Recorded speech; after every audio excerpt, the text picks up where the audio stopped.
In this video, what I'd like to do is take our basic application, which was an empty activity. So if I run it just for us to remind us where we've got to, and give it a second just to load up the emulator. If you remember, all it had was, there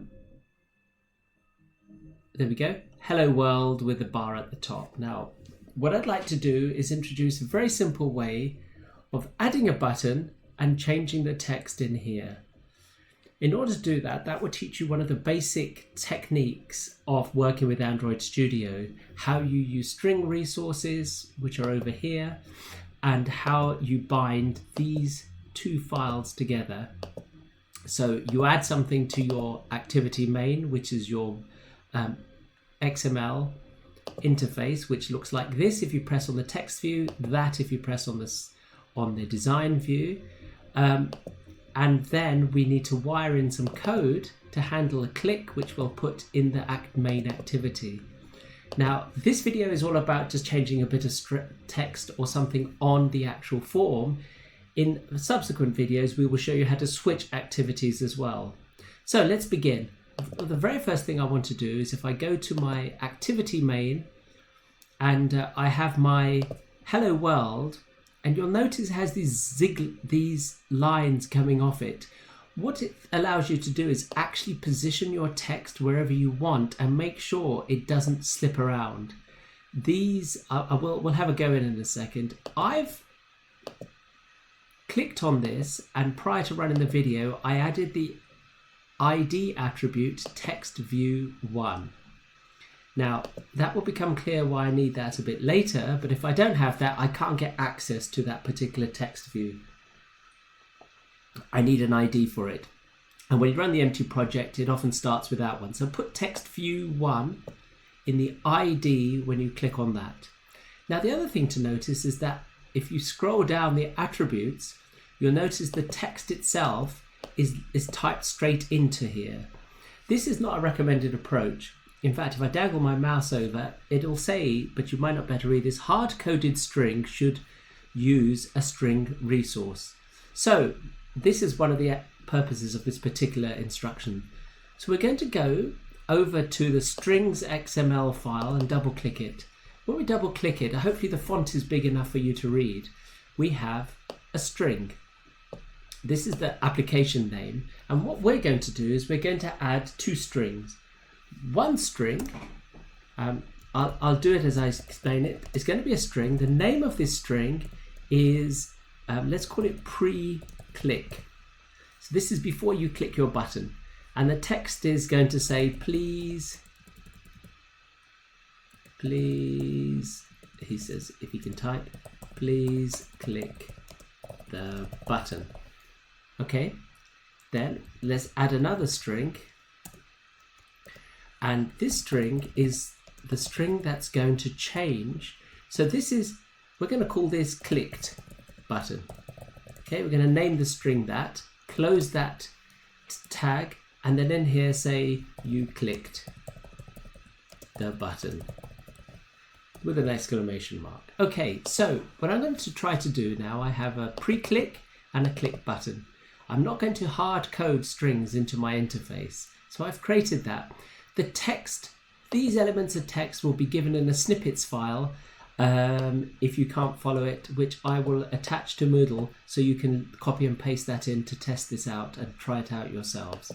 So let's continue, go back to activity main, come back to my hello world text view, and when you click on it, all the attributes open up over here, and instead of the text hello world, I'm going to delete that, and there's a little sort of horizontal rectangle and a little pop-up says pick a resource. I'm going to click on that and it opens up this resource window. So I go in here and that's the name of the string. It's called pre-click, and that's the text, please click the string. So I'm going to select that. So now, I don't know if you noticed it expand. It should now read, please click the text, the button below. So let's just run that to see that on the actual emulator and get into the habit. This is what it looked like before. It said hello world. It's building at the moment. Give it a second. and it's building. 0 errors, build, and there we go. Please click the button. Okay, that's the string based on the string resource. I don't have to shut the emulator down, I just click off it. There's no point in hitting the red button over here and stopping the app. All you have to do when you want to rerun it is either Shift F10 or hit this arrow and it'll rerun it. If you have a major error, then you might want to shut it down, rebuild it and all that, but really you should try to minimize that. It creates a big overhead. Right, so I need a button. So I come over, remember I'm in design view, in text view, so you can see the text, the line looks like that. And what it has is an @string, so it means go to the string resources and find the string named pre-click. That's what's going to sit inside it. So that's inside the text view.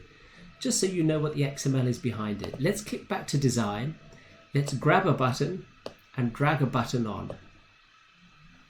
And at the moment, what you'll notice straight away is that the little warnings come up, not horizontally constrained. Now you notice I popped it there on the middle of the page, but if I run it without constraining it, you'll understand what this constraint issue is. Let's run it and see what it does. You will notice, or what you should notice when it runs, give it a moment, is that it suddenly ends up in the top left-hand corner, although in my design it's sitting there in the middle.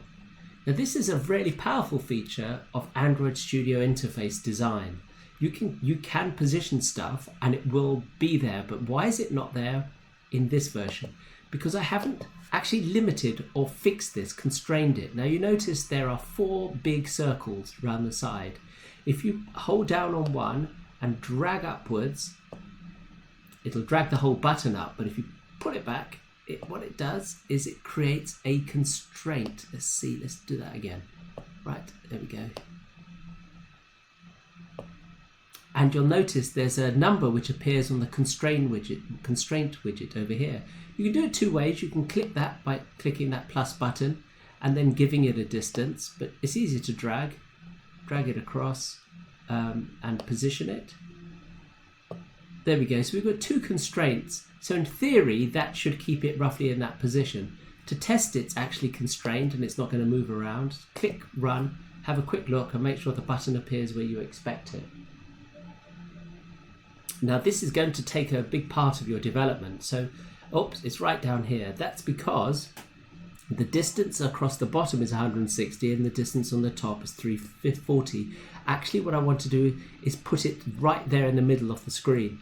So I should actually go to the other side and constrain it. Right. And I should go down to the bottom and constrain it. Now I have much better and more precise positioning of it. Right, so let's just run that.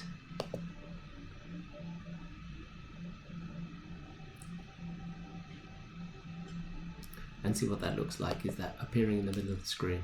Now you can spend as much, not quite, because actually what I've done is haven't constrained it correctly. The constraint is a jagged line, like a scribble line.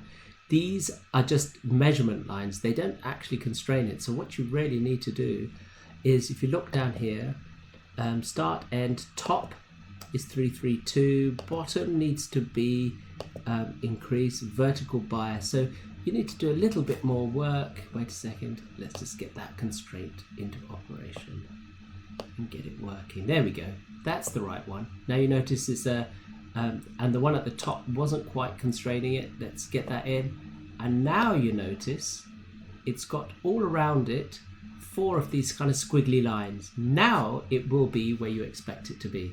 My point here is that once you get used to it, it's very, very powerful and you can start. Let's run it, let's have a quick look and check that it sits where I expect it to sit. There we go.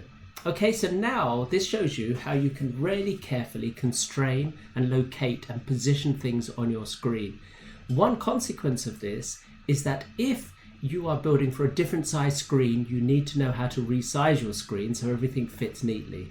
That's an issue that you can explore later. My instinct is to choose a simple emulator and stay with it all the way through, because for the purposes of your assessment, I'm not asking you to test against different screen sizes. Okay, so I've got a button. It's got the word button on it, and it is positioned in the middle. It's got, if I click on the button, it's got a name. It's called button 2, and it's got, I think, a text which says button. Okay, so the text above it says please click below, and there's button. Now you can replace that text with images, with all kinds of different stuff. What we're actually interested in doing is what happens when you click that button. Now you see it's highlighted over in the common attributes. There's an on click link. In the drop down, nothing appears because so far I have no code anywhere in this Android application for this to execute when I run it. Now this is my activity main, and activity main is already linked to main activity, this Java file. So it's in the Java file which corresponds to that particular activity that I need to locate my code. Now, again, this is going to require potentially confusing theory. You have this word protected or public.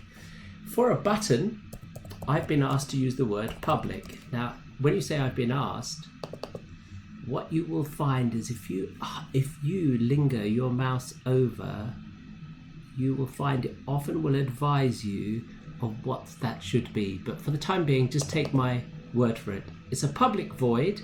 It's not returning anything. I'll give it the name, my name, so a name I want. On click handler. This is a general term for a piece of code which responds to an event on the interface, a handler. But I need something in my single brackets. And what I need is something called the view, capital V, space, then you do a lowercase view. Now, what you'll notice straight away is it'll highlight and say, cannot resolve symbol view. You have to import Android dot, and you'll see there is view, and actually it's the other way around. It should be a capital V. Sorry, not capital V. Bear with me a second. View and a view object. It's a bit peculiar, right? Now, what you do is you have a lowercase view after Android, then an uppercase view, and then you notice that it recognizes it. Now, the logic of an import is that this is a library, and to use that library and the facilities, I need to have the right import statement. This should be familiar from Java. What I've done is I've had an open curly bracket and a closed curly bracket. So in here, I'm going to place my code, the stuff that's going to happen when I click that button. Before I put any code in there, what I want to do is take that handler and wire it to the button. So go back to my interface and look over here where I have on click. And what I'm hoping will happen is when I click and look for code which will handle this click, suddenly it appears under main activity on click handler. Now what this tells you is that you can have multiple handlers depending on what you want your thing to do. It specifies the file main activity and the handler. So I'm going to select that,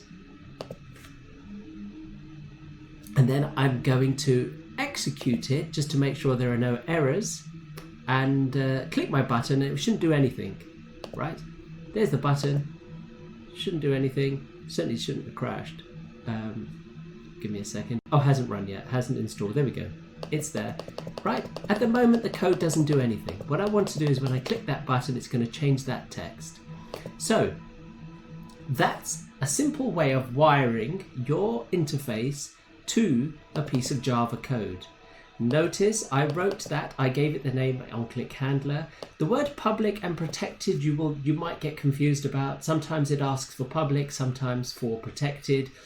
Generally default to protected, but it sometimes won't see it, so you'll have to switch it to public. So what code do I want to put in here? Now, if you remember earlier, I said that for my text view, I added an ID. What I'm going to try to do is grab that text view and using the strings, put the string into it. So let's do that.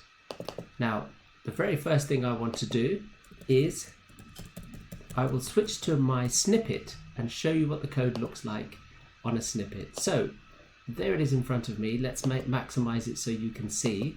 what I'm going to do is I'm going to declare a variable called a text view inside my onClick handler. I cast whatever what this will do is find view by ID. It's a way of accessing your interface. Okay, so you run this to access your interface. The capital R means resources, and it hunts for IDs. I called it text view 1, so that should grab it, that resource, and then it will convert it, make sure that it's received as a text view. Once I get hold of it as a text view, I can then manipulate it. So look at the line underneath. I'm going to, on text view, which I've shortened to TV, is to set the text. But how do I know what string I want to put in there? And what I want to do is I call a function called getResources, which is another way of accessing the resources. Get the string, and in string I specify the resource. So it's the resource folder, string folder, clicked button, named string. Okay, now that's quite obscure, but if you stick to the routine, you'll find you'll get used to this way of linking it all together. So I'm going to copy that back in. Now the first thing you'll notice is it can't resolve text view. So there's one way around it, and that is, instead of up here where you have a view, if you put an asterisk, what it should allow you to do, bear with me a second. It's a different type of object, yes. Sorry, ignore that. You don't change it to an asterisk. Let's get the view back. Text view is what's called a widget. So you have to actually import android.widget. And if I do widget star, that should allow all the widgets, all the text views, the image views, the buttons, and so on, accessible inside of my code. Right, so now it's all accessible. It's going to replace it with the string which says click button. If I go to strings XML, click button says you click the button. So, theory, all that effort just simply to click a button. So let's just run it and see if it works or it crashes. So it is just installing button. So it says please click the button, you click the button. Now, I'm stopping there because what I want to try to draw your attention to is that we are staying on a single user interface, but we're using events on the user face to change other things on that user interface. And this shows you the most common way of changing text on an interface. What you will find when you get into Android Studio is that the number of Java lines of code will never be huge unless you're going to add databases and do much, much more complex lines of code. But what you will find is that it's quite repetitive, which is a good thing. It'll help reinforce the basic relationships. And it throws very good and clear errors. When it has an error inside the code, it often advises you. I think there was one there. So let me stop the video there. Encourage you to follow this video step by step. Use the snippets file to copy code in if you forget how to type it, or forget what it actually looks like, and test it for yourself and run it.